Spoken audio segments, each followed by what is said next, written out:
street yesterday. So here we have it. 6 feisty, fast little Alpines.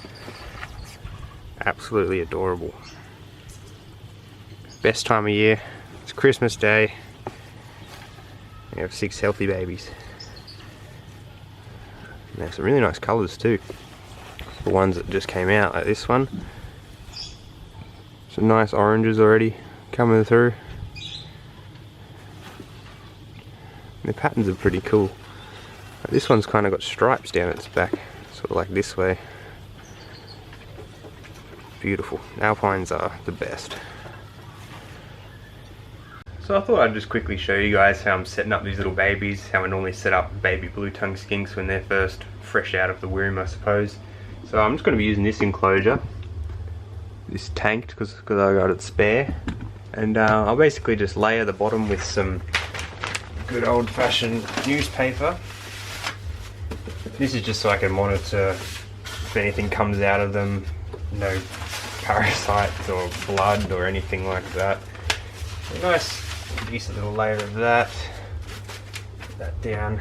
And then for heat, I normally use these little 25 watt halogens. These put out a little bit of UVB, I think it's 3%, and a good little whack of heat in a sort of focused area. So usually use one of them at this time of year anyway, when it's pretty warm as it is. They don't need much heating. So I'll put that on the warm side. Then I'll add in some basic hides for cover and safety, and to give them something to do, like they can climb up on this and whatnot. So it's a bit of more of a transitional hide, than this one down this end will be like a cool hide, which I'll put in a little bit of sugarcane mulch under there for them to give them some burying. And yeah, that's a basic setup, just food and water after that, and I might put in some gum leaves just for extra security so they feel safe. But yeah, that simple and easy. Just got to keep it nice and simple so we can monitor their health, even though I think these guys will be absolutely bulletproof because they are some feisty little devils, that's for sure. But yeah, we'll put in the rest of that and let's get the babies in. Setup's done, and here are the little cuties. How incredible are they? It's no matter how many times you get little babies, it's always so amazing every time. But yeah, these guys are grumpy little things. Let's try not to get bitten. Let's put them in their new little home. So here's one. These guys are all healthy and feisty too. It's really great to see. Put him in. That's 1, 2, 3, 4, 5, and number 6.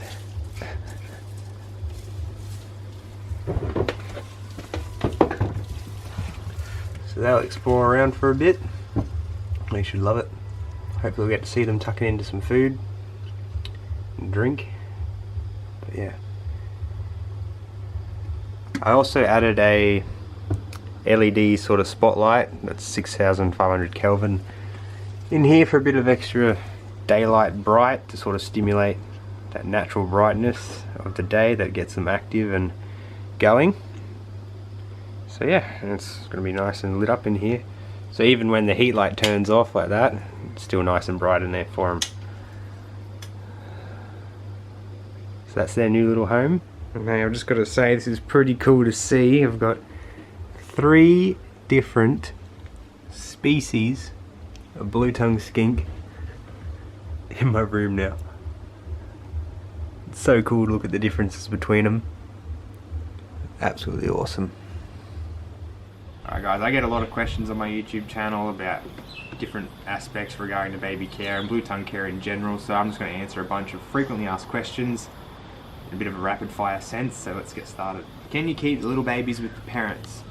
I would say no, it's probably not the best idea. If the parents get hungry, they might see the babies as a bit of a food source. But with that said, if they're fat and healthy up there, the babies could probably live with them, but I'd rather keep them on their own so you can monitor their health a lot better, and they're not going to get crushed by the parents at all or be competing with the parents with food, anything like that. So it's a lot easier to manage if you just separate them from the parents. The parents don't form any sort of bond with these guys as far as we know. They don't live in family groups in the wild or anything like that, so separating them is not going to do any sort of mental stress to them.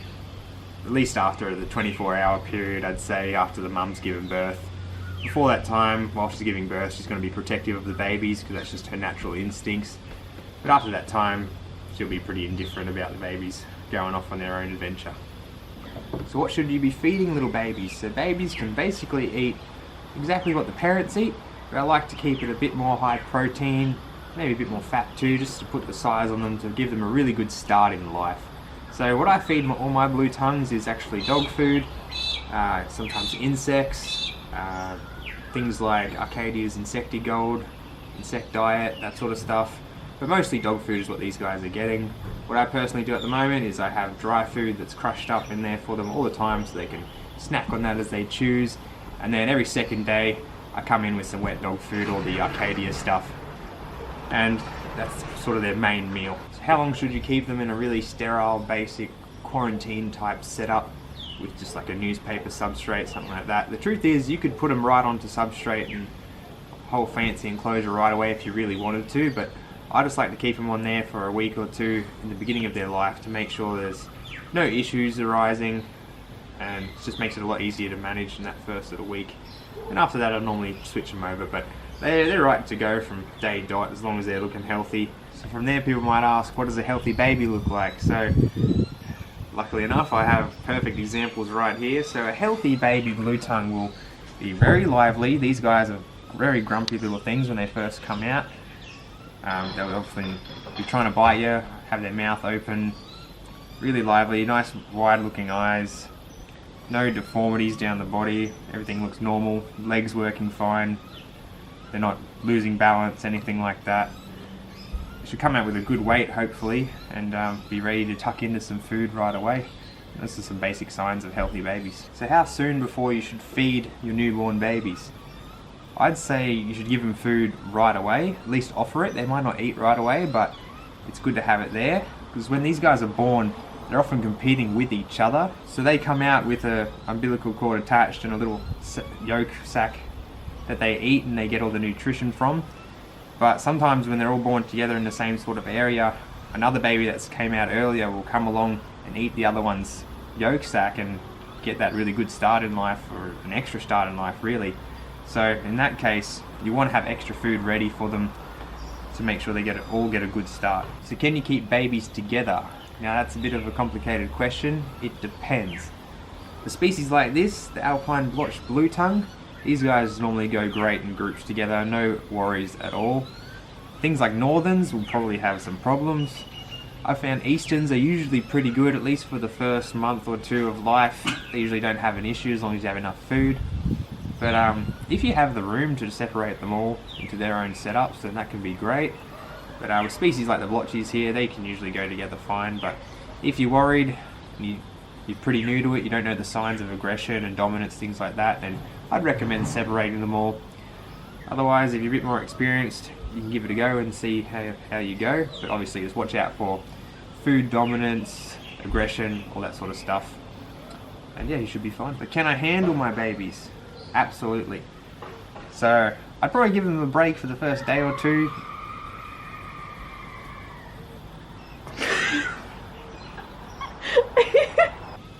So can you handle the newborn babies?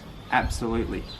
I'd personally just leave them for a day or two after they're born, because you know it's a whole brand new world to them and they're just trying to figure everything out. You don't want to stress them too much, but after that, you know, really work on their handling. These guys are a few days old now and they're absolutely tame. When I first got them out, they were trying to bite me, trying to kill me. One actually did bite me. It was quite hilarious.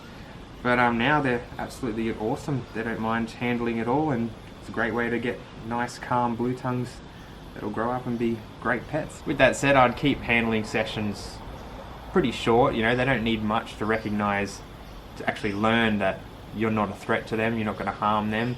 So just short periods at a time.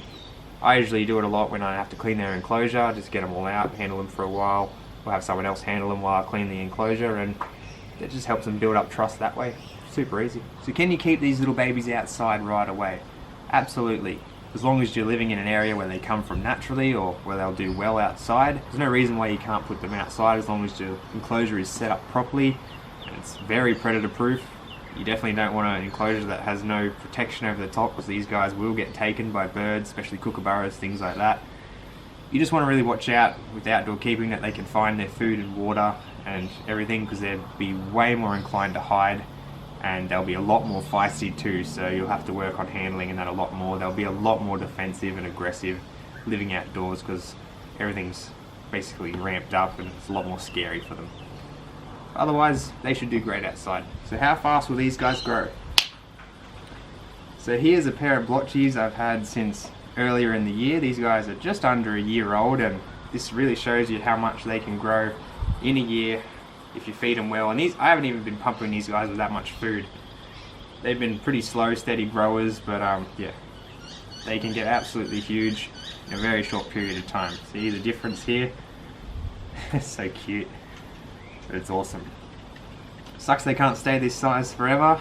Absolutely adorable, but they grow into some absolutely beautiful animals. So should you let your young blue tongues brumate in their first year of life? I try and avoid it personally, mostly because in their first year of life they're the most vulnerable. In the wild, it's when winter hits, it's probably the time that the majority of them end up perishing. So I like to give them a good start in life and make sure they get nice and warm throughout the winter so they can grow in size and get past the most vulnerable stage and yeah, keep them nice and healthy and happy. Should I give my baby blue tongues UVB?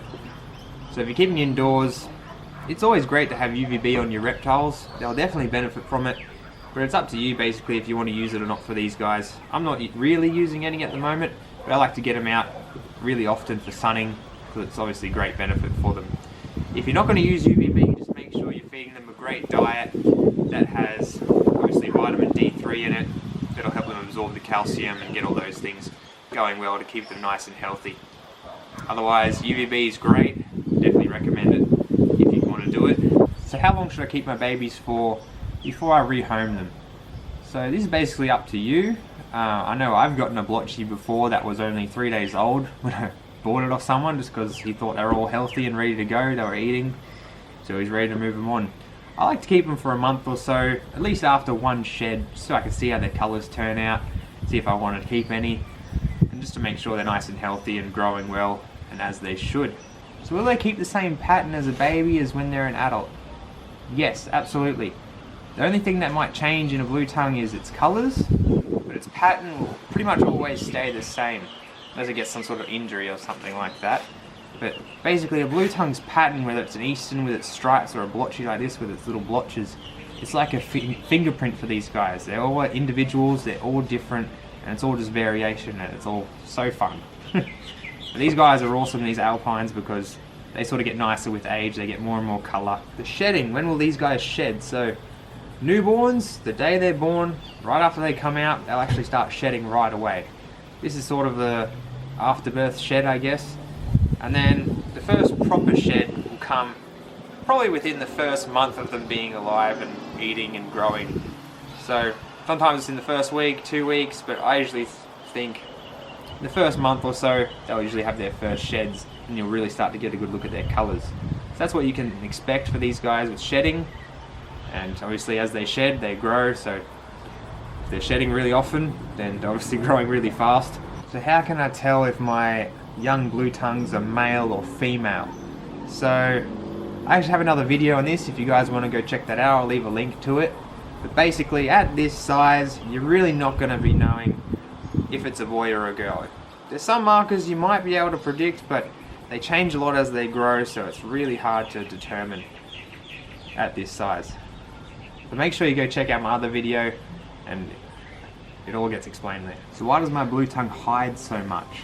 So at this size, they basically prey to anything. They're so small, any sort of predator will happily gobble them up, and they're most vulnerable at this size. So to combat that, they have a natural instinct to hide away and be as secretive as possible to try and stay out of sight of those predators. And to them, we look like predators, so every time we walk past or are around, they hide away to try and escape us to make sure we don't see them. to basically protect themselves. So that's why these guys hide a lot, and that'll just be outgrown over time as you handle them and they get more used to you and they understand that you're not a threat. But it's totally normal and you shouldn't try and force them out. It's a natural process. Blue tongues in general like to hide a lot throughout the day. They like to burrow, all that sort of stuff, so completely normal. Don't be too worried about it. So those are some of the frequently asked questions I get on young blue tongues and blue tongues in general. If there's any others that you guys have, make sure you leave them in the comments below. I usually answer any question I get on my channel, at least try to. So I hope you found this video useful. I'm so stoked to get some baby Alpine Blotchies again for the second year in a row. They're absolutely awesome, the coolest little blue tongues there are. It's just amazing. So thanks for watching, guys. I'll see you next time. Have a good one. Leave any comments below if you have any other questions you'd like me to answer. And let me know what else you'd like to see. If you'd like to see any more videos on these little cuties or anything else I have here. Subscribe for more Australian reptiles and I'll see you next time.